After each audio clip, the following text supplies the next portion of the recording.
Jealousy हर जगह पे होती है। अब मैं अपनी आपको बात बताता हूं कि ये 1955 की बात है,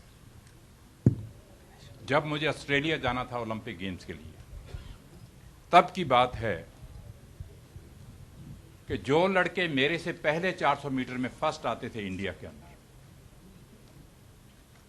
उनको पता चला कि मिल्खा सिंह अब ऊपर आ रहा है। उन्होंने क्या किया, रात को डंडे लेके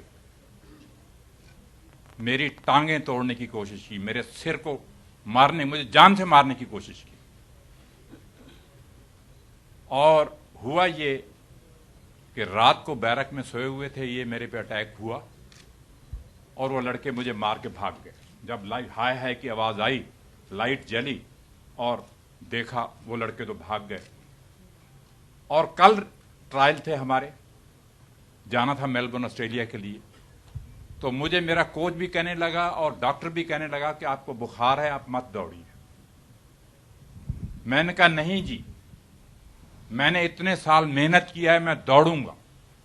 क्योंकि उन लड़कों को मालूम था कि मिल्खा सिंह वहां फर्स्ट आएगा और ये सिलेक्ट हो जाएगा, हम रह जाएंगे, इसलिए इनकी टांगें तोड़ी। ये मेरी एथलेटिक में नहीं बल्कि हॉकी में भी ये होता है, हर चीज में। अब 1948 की आप ओलंपिक गेम्स की निकाल के देख लीजिए हिस्ट्री, के ऊधम सिंह हॉकी के बेस्ट प्लेयर थे। ऊधम सिंह की उंगली तोड़ी गई। किसने तोड़ी वो उसका नाम नहीं लूंगा मैं। क्योंकि ये जेलसी हर फील्ड में है, चाहे कोई फिल्म लाइन में है, चाहे कोई किसी भी लाइन में है। हर आदमी, अब ये एक्टर अच्छा है, इससे और एक्टर जो होगा वो कहेगा मैं इससे अच्छा बनूं। क्या क्या चीजें वो करने की कोशिश करेगा, अब ये आप खुद समझ सकते हैं। 1960 के बाद मुझे ये नहीं मालूम कि कौन एक्टर अच्छा है, कौन डायरेक्टर अच्छा है, कौन प्रोड्यूसर अच्छा है। उससे पहले मेरे जमाने में राज कपूर हुआ करते थे, अशोक कुमार जी हुआ करते थे, डेविड हुआ करता था। तो उस जमाने में तो मैंने 1960 से पहले कुछ चंद एक फिल्म देखी, मगर उसके बाद मुझे नहीं मालूम था। मगर बेटा मेरा जो है वो गोल्फ खेलता है, आप सब लोगों को मालूम होगा कि इंटरनेशनल गोल्फ का प्लेयर है। जब भी वो गोल्फ खेल के आता है, रात को शाम को एक फिल्म वो जरूर हिंदी फिल्म देखता है। तो उसने इनकी एक फिल्म देखी थी, रंग दे बसंती। तो मुझे कहने लगे, अब 3-4 डायरेक्टर वहां पे बैठे हैं, तो मुझे अलग लेके चला गया। कहने लगा पापा, अगर आपने अपनी स्टोरी देनी है तो वो राकेश मेहरा को ही देनी है, और देनी भी 1 रुपए में। ये भी उसने कहा मुझे। मैंने कहा यार कमाल की बात कर रहे हो, लाखों रुपए मिल रहे हैं और आप कह रहे हो कि जी 1 रुपए में देनी है। तो ये मेरे बेटे का फैसला था।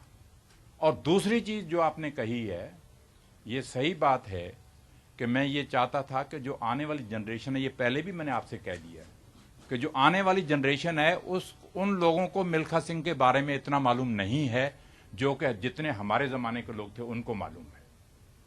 तो इसलिए ये मैंने कहानी दी और स्टोरी दी, और मैं ये चाहता था कि ये बच्चे देखेंगे, इंस्पायर होंगे, आगे बढ़ेंगे और अपने देश के लिए मेडल लेंगे और अपने देश का नाम जो है वो दुनिया भर में ऊंचा करेंगे।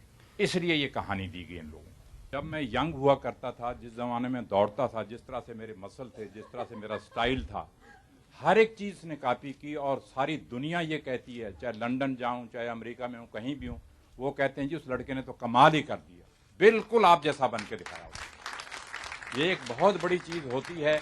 अब इसको मैं बॉम्बे में यहां आता रहा हूं क्योंकि ये एथलीट रहा है, स्कूल में दौड़ता रहा है। तो जैसा मेरा स्टाइल हुआ करता था वही इसने कॉपी किया। किस तरह से मैं सैंड रनिंग करता था, किस तरह से मैं हिल रनिंग करता था, किस तरह से मैं स्टार्ट लेता था, ये सारी चीजें इसने रन की और ये बन के दिखाया। और आज भी दुनिया ये कहती है भाई कमाल कर दिया उस लड़के ने। जहां भी जाऊं वो इसकी तारीफ करते हैं, कहते हैं कि भाई ऐसा हमने नहीं देखा, कि बिल्कुल मिल्खा लगता है।